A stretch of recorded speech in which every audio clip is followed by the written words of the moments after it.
Atenção! Amantes de histórias que desafiam a mente e tocam a alma. Antes de mergulharmos nos segredos guardados às 7 chaves de Dona Elara, que tal garantir seu lugar em nossa comunidade? Inscreva-se agora no canal, ative o sininho para não perder nenhuma nova narrativa e prepare-se para ser surpreendido por essa trama, que prova que a verdadeira força pode vir de onde menos se espera. O ar na sala de estar da velha mansão em Vila Felicidade era tão espesso quanto a poeira nos quadros antigos, carregado com a tensão sufocante de segredos não ditos e intenções mal disfarçadas. Dona Elara, encolhida no fundo de sua poltrona de veludo gasta, parecia uma figura frágil, quase etérea, em meio à tempestade que se formava. Seus olhos, antes azuis como o céu de verão, estavam turvos, e um filete de saliva escorria discretamente pelo canto da boca. Mas sua mente era um labirinto de aço polido, observando cada movimento, cada microexpressão de seus 7 descendentes. Lobos famintos disfarçados em cordeiros. Mãe, estamos fazendo isso para o seu bem. A voz de Rodrigo, o primogênito, tentava soar suave, mas o tom era um verniz fino sobre a impaciência latente. Ele, um empresário do ramo imobiliário, tinha os ombros largos e uma postura que exalava uma autoconfiança quase arrogante, um reflexo de anos de sucesso, ou de manipulação bem-sucedida, como Elara bem sabia. O residencial Aurora Dourada oferece cuidados de primeira linha. É um lugar com gramados, jardins, fisioterapia, tudo para que a senhora viva com dignidade, sem preocupações. Elara soltou um resmungo ininteligível, um som rouco que poderia ser interpretado como um protesto ou apenas o barulho de uma garganta velha. Sua mão trêmula alcançou a xícara de chá gelado na mesinha ao lado, derrubando algumas gotas no tapete persa. Sofia, a segunda filha, sempre impecável em seus tailleurs de grife e com o olhar crítico afiado, suspirou com desdém, quase inaudivelmente. Ela era advogada, e seu raciocínio lógico, geralmente, servia para justificar a própria conveniência. Mãe, não podemos mais ignorar os fatos, Sofia interveio, a voz mais firme que a de Rodrigo. A senhora esquece panelas no fogão. As contas estão desorganizadas. O jardim está uma selva. E as conversas? Bem, às vezes a senhora mal nos reconhece. É perigoso para a senhora morar sozinha. Elara apertou os olhos, como se estivesse tentando focar uma imagem distante, e murmurou. Quem são vocês mesmo? Vieram visitar? Trouxeram biscoitos? Um silêncio constrangedor se instalou. Marcelo, o terceiro filho, um professor universitário com ares de intelectual e uma ponta de culpa na voz, tentou suavizar. Não, mãe, somos nós, seus filhos. Estamos aqui para conversar sobre o futuro. Beatriz, a mais jovem e a única que ainda guardava um resquício de afeto, ou pelo menos um incômodo genuíno com a situação, hesitou antes de falar. Ela trabalhava com design de interiores e sua sensibilidade parecia mais próxima da de Elara, antes que o tempo e os golpes da vida a transformassem em uma muralha. Vovó, a senhora precisa de mais cuidados. A casa é grande demais, muito fria no inverno, e ainda havia 4 netos na sala, sentados em círculo, cada um com sua própria mistura de desconforto, indiferença e, em alguns casos, uma mal-velada ânsia por desfechos. Havia Lucas, o neto mais velho, com um relógio caro no pulso e o semblante de um predador, herdeiro das ambições de Rodrigo. Havia Clara, a neta de Sofia, que passava os dedos nervosamente no celular, como se a reunião fosse uma interrupção em sua vida online. E os gêmeos, Pedro e Paulo, filhos de Marcelo, que alternavam entre bocejos e olhares para a avó com uma curiosidade quase infantil. A verdade era que Elara, uma mulher de 87 anos, havia passado os últimos 5 a refinar sua arte de parecer senil. Cada tremor nas mãos, cada divagação, cada esquecimento era uma performance meticulosamente ensaiada, um escudo contra a voracidade de sua prole. Ela sabia que estavam ali por um único motivo. O dinheiro, a excentricidade da velha Elara, havia se tornado um fardo, uma ameaça ao acesso irrestrito à sua fortuna, cujo montante exato era um mistério até para eles. Ela mantinha o controle de tudo com uma firmeza invisível, frustrando qualquer tentativa de intervenção. Agora, a estratégia era o asilo, um lugar de luxo, sim, mas que garantiria seu isolamento. E mais importante, a passagem de seus bens para as mãos deles. Elara inclinou a cabeça para o lado, como um pássaro envelhecido, e seus olhos turvos de repente se fixaram em Lucas, o neto. Por um instante, a névoa em seu olhar pareceu se dissipar, revelando uma centelha de astúcia que Lucas não pôde decifrar, mas que o fez enrijecer em sua cadeira. Asilo, não é? A voz de Elara foi um sussurro, quase um sibilo, e pela primeira vez não carregava a rouquidão dos idosos, mas um tom cortante que gelou a espinha de Lucas. Ela não se dirigia a Rodrigo ou a Sofia, mas diretamente a ele, o neto que ela sabia ser o cérebro por trás de muitas das ações de seu pai. É um bom lugar, dizem, com muitas pessoas que gostam de conversar. Lucas pigarreou, desviando o olhar. O que a velha queria dizer? Ele tinha certeza de que ela estava perdida em suas fantasias, mas aquela centelha, ela o inquietava. Elara sorriu, um sorriso fino e enigmático que não alcançou seus olhos. O filete de saliva havia desaparecido.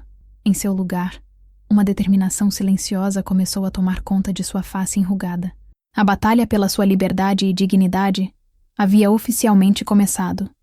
E Dona Elara, a matriarca subestimada, estava mais do que pronta para o combate. A vida de Dona Elara de Mendonça e Silva era um compêndio de perdas e reinvenções, um mosaico de momentos que a moldaram em um ser humano resiliente, capaz de erguer-se das cinzas mais de uma vez. Ela não nasceu em berço de ouro. Sua infância foi marcada pela escassez na zona rural do interior de Minas Gerais, onde as chuvas eram imprevisíveis e a terra, teimosa.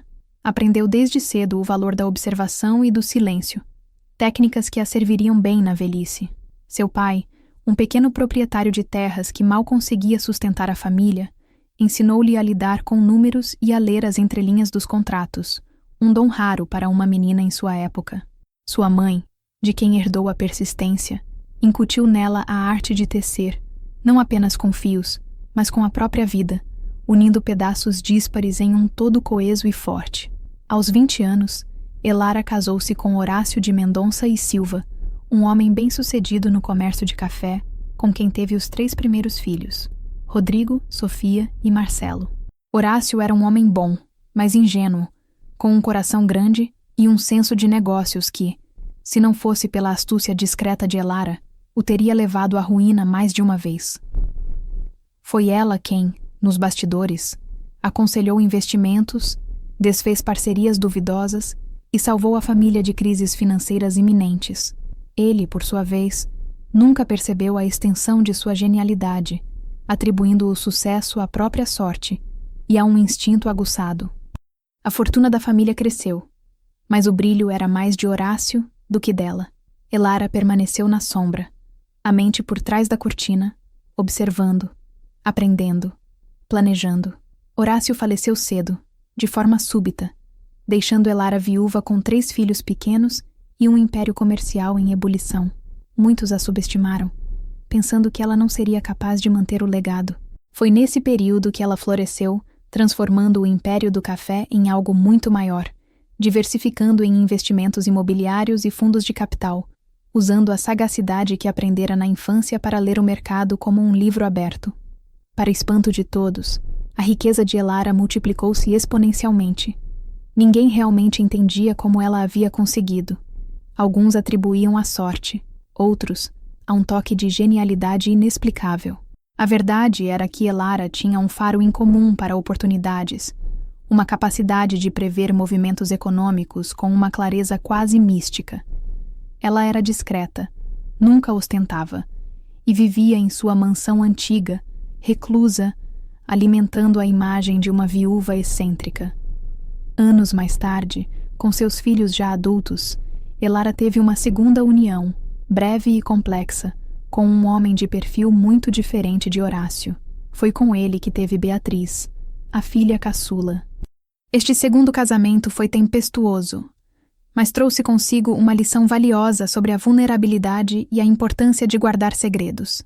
O segundo marido, um homem de negócios com um passado nebuloso, Introduziu Elara a um submundo de informações privilegiadas e acordos complexos. Ele não era um homem honesto. E Elara, para proteger a si mesma e a seus filhos, teve de aprender a jogar um jogo ainda mais arriscado. Foi nesse período que ela adquiriu provas de esquemas de corrupção e desvio de verbas de um grupo de empresários influentes, incluindo um de seus próprios descendentes, que ainda jovem já se envolvia com as pessoas erradas. Ela guardou essa informação como um tesouro envenenado, uma apólice de seguro contra qualquer ameaça futura. Com o tempo, a riqueza de Elara tornou-se lendária, mas sua origem exata permaneceu obscura. Ela era a matriarca, a figura central, mas também uma ilha isolada. Seus filhos, Rodrigo, Sofia e Marcelo, e mais tarde Beatriz, cresceram com a expectativa de herdar essa fortuna, mas Elara não era de entregar facilmente. Ela via a ganância crescer em seus olhos, a impaciência em seus gestos. Decidiu, então, construir uma barreira. A performance da senilidade começou sutilmente, com um esquecimento aqui, uma divagação ali. Com o tempo, a atuação se tornou um espetáculo completo, convincente o suficiente para enganar a todos, exceto a si mesma. Era uma armadura, mas também uma lente, permitindo-lhe observar a verdadeira natureza de seus filhos e netos sem que eles percebessem que estavam sendo avaliados. A mansão em Vila Felicidade, seu refúgio, era um cofre de memórias e informações. Cada livro na biblioteca, cada documento no sótão, cada peça de mobiliário guardava um pedaço da verdade. Ela passava horas em sua biblioteca, não lendo livros, mas revisando documentos antigos, decifrando anotações, organizando sua defesa. O tempo lhe havia dado rugas e um andar hesitante, mas não havia tirado sua acuidade mental. Ao contrário, a aguçara, tornando-a uma estrategista paciente e letal. Naquele dia, enquanto os filhos se reuniam para sentenciar seu futuro, Elara sabia que o jogo de aparências havia chegado ao seu clímax. Aquele não era apenas um ultimato sobre um asilo, era a tentativa final de despojá-la de sua autonomia, de sua dignidade. Mas o que eles não sabiam era que, por trás da névoa de sua falsa demência, havia uma mulher que não só fingia há anos, mas que guardava segredos explosivos, capazes de abalar não apenas as fundações de suas fortunas, mas também as reputações cuidadosamente construídas.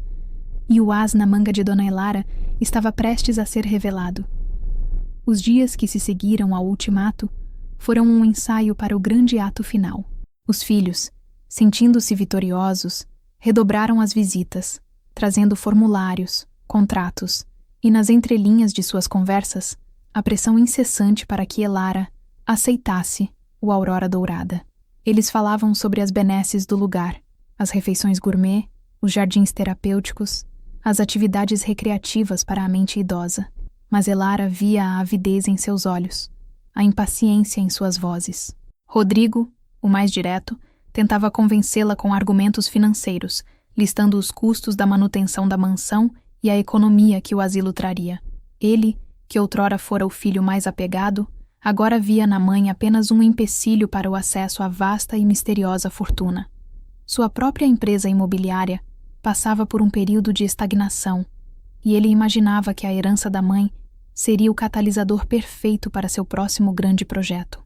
Sofia, a advogada, com sua frieza calculista, apresentou uma série de documentos legais, explicando minuciosamente as cláusulas de interdição parcial e gestão de bens, eufemismos para o controle total sobre a vida de Elara.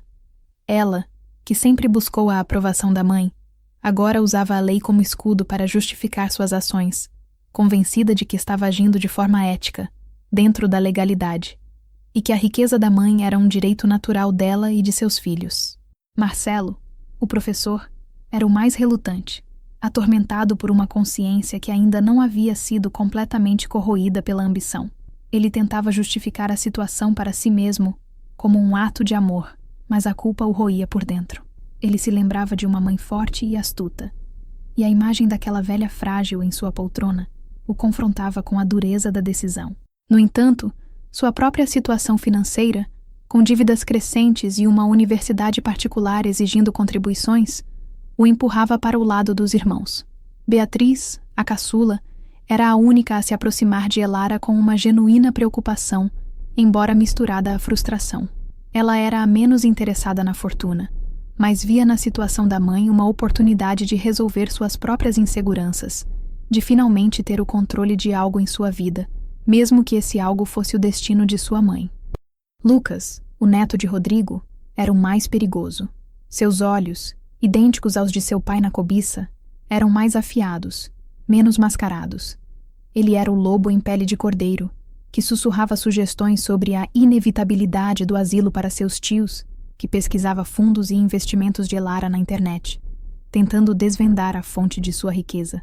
Ele estava desesperado para um salto financeiro que o tiraria da sombra do pai e o catapultaria para o estrelato dos negócios.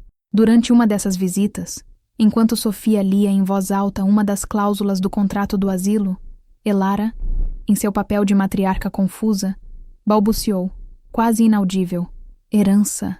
Herança de sangue, sim, mas também de suor e de segredos.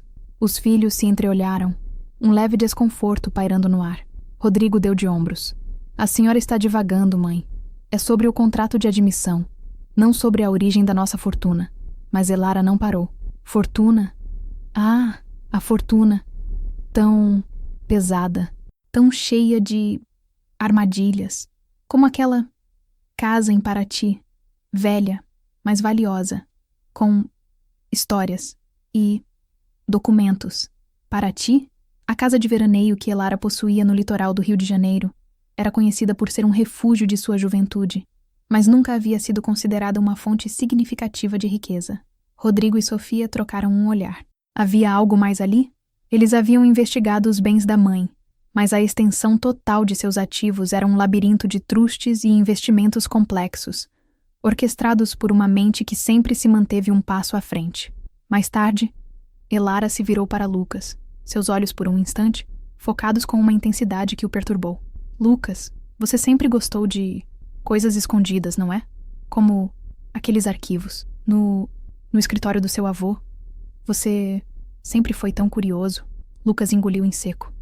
Ele se lembrava de quando criança ter explorado o escritório proibido de seu avô Horácio, encontrado caixas empoeiradas e se deparado com alguns documentos estranhos, dos quais não entendia o conteúdo. Eram contratos, cartas, recibos de depósitos em contas que não eram as do avô. Ele nunca tinha contado a ninguém.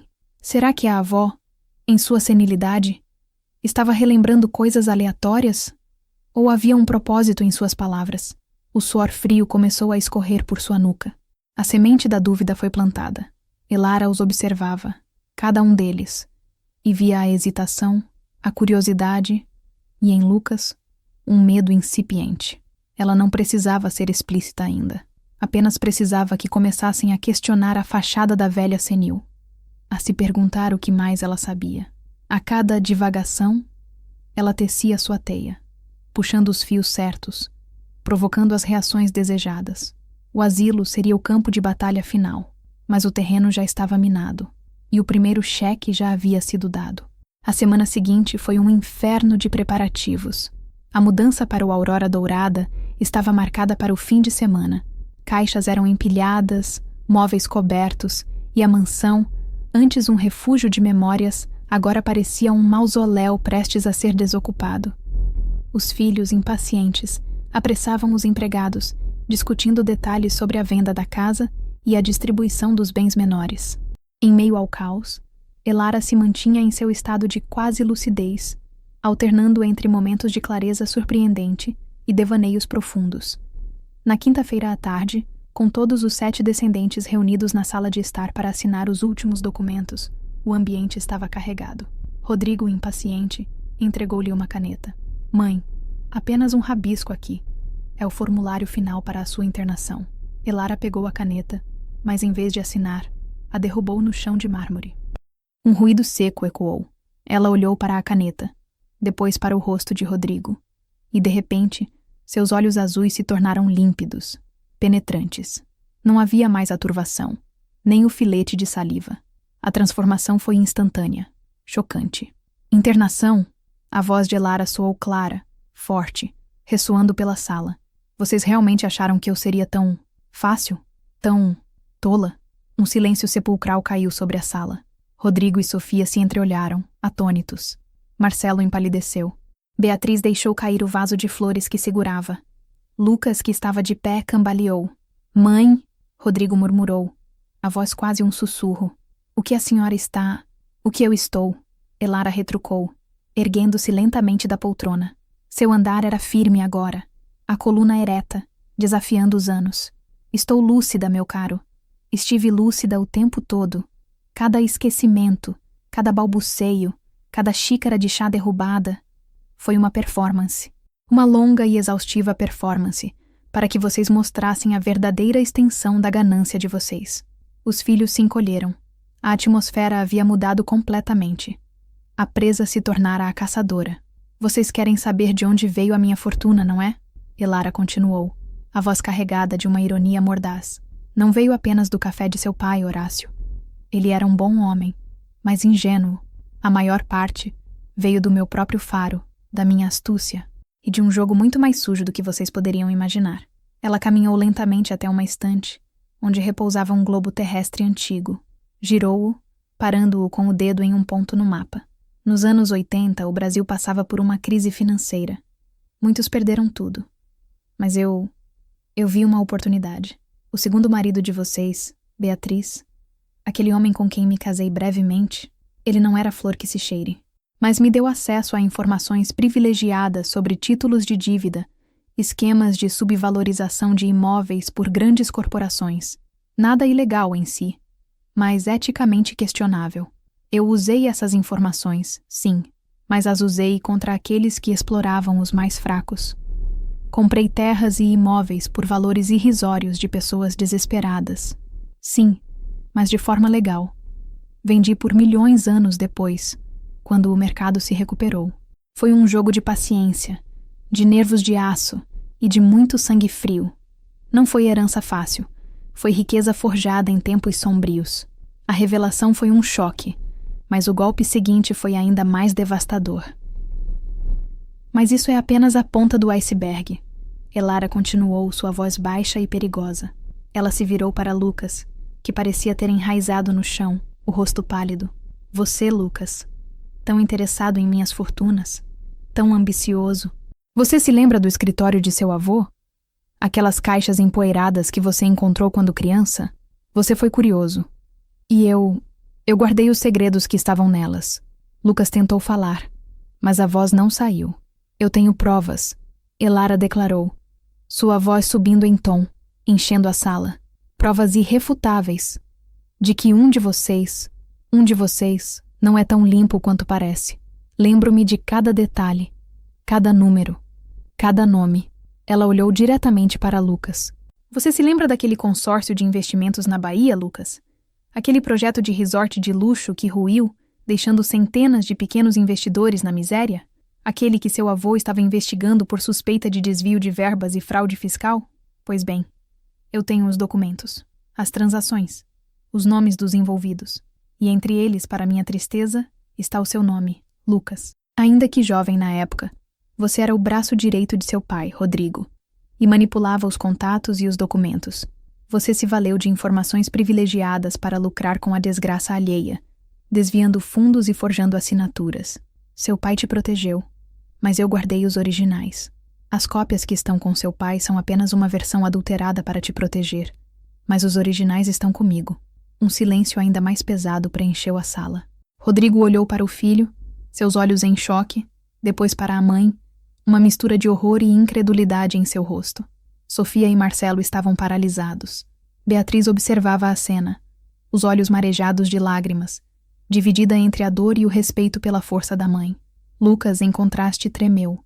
Ele se lembrou daquele episódio distante, das noites em que ouvia o pai e o avô discutindo, da pasta de documentos que ele mesmo havia copiado e alterado sob a supervisão do pai, achando que estava apenas aprendendo sobre negócios complexos.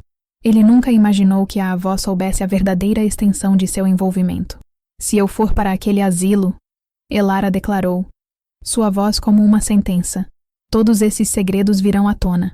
Não apenas a verdadeira e chocante origem da minha riqueza, que pode manchar a reputação de todos vocês, mas também o passado sombrio e criminoso de Lucas, que pode levá-lo à prisão e arrastar seu pai, Rodrigo, com ele, por acobertamento. E não pensem que é um blefe. Eu tenho provas. Provas irrefutáveis. A revelação completa da premissa principal havia sido feita. O jogo mudara. A velha senil não era apenas lúcida. Ela era uma mestre estrategista, com um arsenal de informações capaz de desmantelar a vida de seus próprios descendentes. A batalha pela sua liberdade e dignidade havia escalado para uma guerra pela verdade. E Dona Elara estava no comando, sem nada mais a perder. O choque da revelação reverberou pela mansão. Os descendentes de Elara, antes tão confiantes em sua vitória, agora se viam presos em uma teia de medo e desconfiança. O ar, antes pesado pela tensão do ultimato, agora estava saturado de pânico. Lucas, o mais diretamente atingido, desabou em uma cadeira, o rosto nas mãos, sentindo o peso de anos de segredos vindo à tona. Rodrigo, sempre o mais pragmático, recuperou-se primeiro do estupor. Mãe, isso é loucura. Que tipo de provas a senhora teria? Isso é um delírio. Delírio, Rodrigo? Elara retrucou, o sarcasmo em sua voz afiado como navalha. Você que me ensinou tanto sobre esconder documentos e manipular informações quando era jovem, e eu era a mente por trás do império do café? Eu aprendi com o melhor, meu filho. Você acha que eu não me precaveria? Ela apontou para uma caixa de cedro antiga sobre uma cômoda, antes considerada apenas um objeto de decoração inútil. Ali estão os originais. Cartas, extratos bancários de contas no exterior, contratos adulterados, e-mails criptografados que eu mesma decifrei ao longo dos anos. Não só sobre o consórcio da Bahia, mas sobre outras pequenas transações que vocês, em sua ganância, pensaram ter escondido de mim. Eu não sou uma tola, Rodrigo. Eu sou a arquiteta desta família. Sofia, a advogada, começou a analisar a situação sob uma nova ótica. Se as provas existissem, a interdição de Elara seria impossível de ser mantida.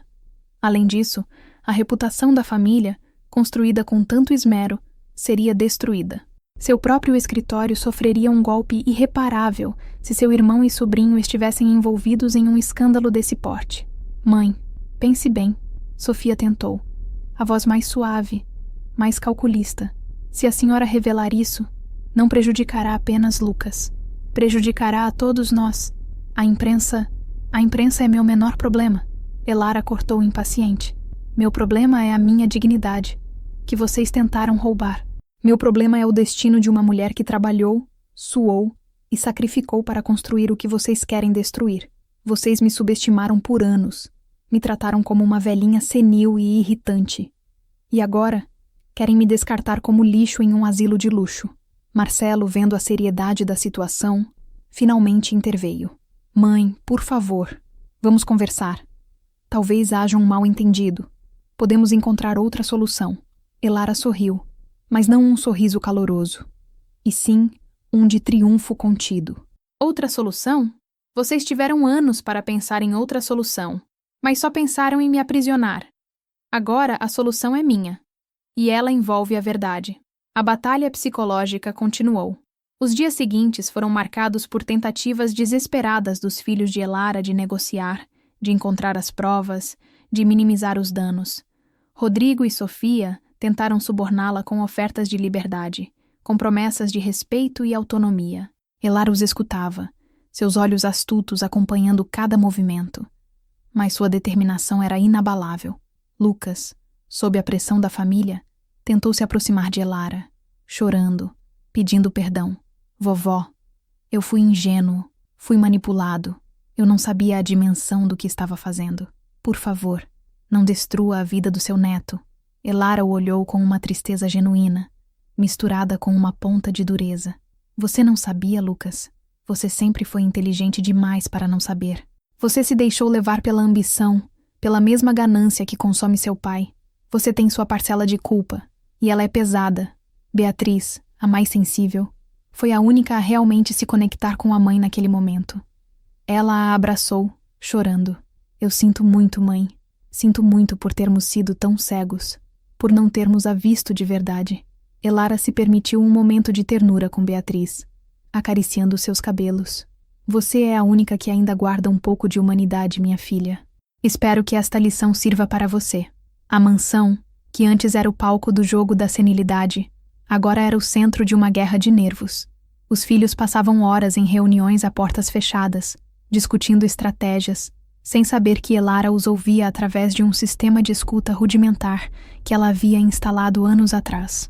Ela sabia de suas discussões, de seus medos, de suas tentativas de encontrar os documentos em outros lugares da casa. Um dia, enquanto Lucas vasculhava o antigo escritório de Horácio, procurando desesperadamente por alguma cópia das provas, Elara o observava do alto da escada. Quando ele encontrou um cofre escondido atrás de um quadro, seus olhos brilharam. Ele forçou a fechadura, esperando encontrar a salvação, mas encontrou apenas um bilhete. As provas não estão aqui, meu querido.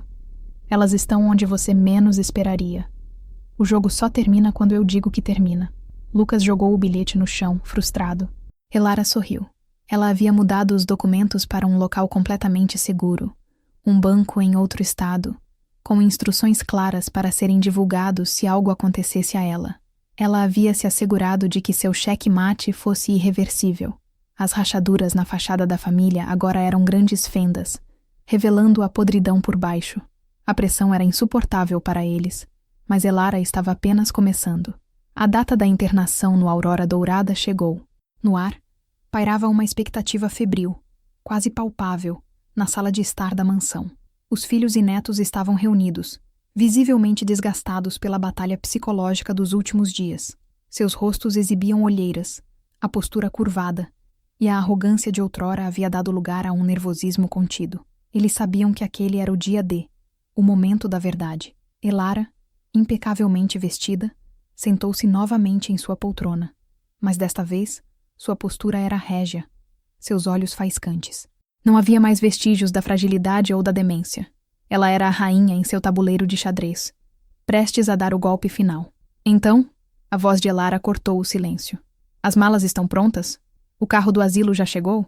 Rodrigo pigarreou. A voz rouca. Mãe, nós reconsideramos. Sofia, com os olhos fixos nos de Elara, acrescentou. Sim, mãe. Achamos que a senhora tem toda a razão. A senhora é perfeitamente capaz de cuidar de si mesma. E de seus negócios. Lucas, que estava ao lado de Rodrigo, baixou o olhar, envergonhado. Elara sorriu. Um sorriso que era ao mesmo tempo de vitória e de amargura. Ah, que surpresa! A senhora senil de repente se tornou perfeitamente capaz. O que os fez mudar de ideia? O medo da imprensa? O medo da prisão? O medo de que suas reputações impecáveis, construídas sobre mentiras e omissões, se desfaçam como castelos de areia? Um silêncio pesado preencheu o ambiente. Eles não tinham resposta. Pois bem, Elara continuou, a voz grave e autoritária. Eu não irei para o asilo. Esta casa é minha, e minha mente é minha. E assim permanecerá. Ela se levantou, caminhou até a caixa de cedro que havia mencionado antes. Abriu-a e tirou de lá um pequeno pendrive, pendurado em um colar que antes estava escondido sob suas roupas. Aqui, ela disse, erguendo o pendrive, estão todas as provas.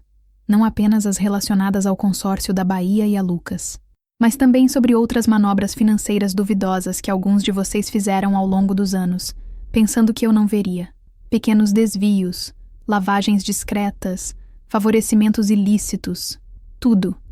E este colar nunca sai do meu pescoço. Se algo acontecer a mim, ou se eu sentir que minha autonomia está sendo ameaçada novamente, este conteúdo será divulgado de forma anônima para as autoridades competentes e para a imprensa. Vocês não terão tempo de se esconder. Os olhos de Rodrigo se arregalaram. Sofia empalideceu. Lucas empalideceu ainda mais. Esta não é uma ameaça, Elara afirmou, sua voz agora mais suave, mas ainda com uma autoridade inabalável. É uma garantia da minha liberdade e da minha paz. Eu lhes dou uma escolha. Vocês podem continuar com suas vidas, com suas fortunas e reputações intactas, desde que me deixem em paz e me respeitem. Ou vocês podem tentar novamente, e então terão que enfrentar as consequências. Ela fez uma pausa, olhando para cada um deles. E quanto ao controle de meus bens, vocês continuarão sem ele. Vocês receberão uma mesada, sim, uma quantia generosa para manterem seus padrões de vida. Mas o controle da fortuna continua comigo, enquanto eu viver. E quando eu me for, haverá uma fundação, gerida por pessoas de confiança, que distribuirá a maior parte da fortuna para causas sociais, para escolas, para hospitais, e apenas uma fração para vocês, sob condições rigorosas de bom uso. Não haverá luxo desmedido, apenas o suficiente para que vivam com conforto, mas sem o poder que o dinheiro ilimitado traz. O dinheiro que eu acumulei não será usado para alimentar a ganância de vocês.